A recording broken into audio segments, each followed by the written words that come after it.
আল্লাহর এক বান্দা ছিল নামাজে সেজদায়। তখন আল্লাহ রাব্বুল আলামিন তাকে ডাক দিয়ে বলে, বান্দা তুই যতই নামাজ পড়, যতই সেজদা কর, তোর জায়গা জাহান্নাম। এই কথা শুনে বান্দাটি বলল, আলহামদুলিল্লাহ। আল্লাহ তখন বলে, এই বান্দা, জাহান্নামের কথা শুনে কেউ আলহামদুলিল্লাহ কয়? বান্দা তখন বলে, আল্লাহ, জাহান্নামের মালিকও তুমি, জান্নাতের মালিকও তুমি। তুমি আল্লাহ খুশি হয়ে যদি আমাকে জাহান্নামও দাও, তাও আমার আপত্তি করার কোনো অধিকার নেই। আল্লাহ তখন বলেন, বান্দা, জাহান্নামে গেলে তুই পুড়ে যাবি, তোর খুব কষ্ট হবে। বান্দা তখন বলতেছে, আল্লাহ, কষ্ট শুধু আমার হবে না, তোমারও হবে। আল্লাহ তখন বলতেছে, বান্দা, তুই পুড়বি জাহান্নামের আগুনে, আমার কষ্ট হবে কেন?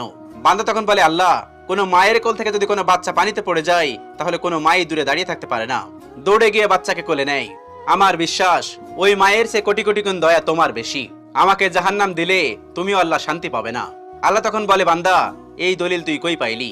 বান্দা তখন বলে, আল্লাহ, আমাদের জাতির পিতা ইব্রাহিম আলাইহিস সালাম তোমার প্রেম মুখে নিয়ে যখন নমরুদের আগুনে পড়ে গেল, তার আগেই তুমি বলে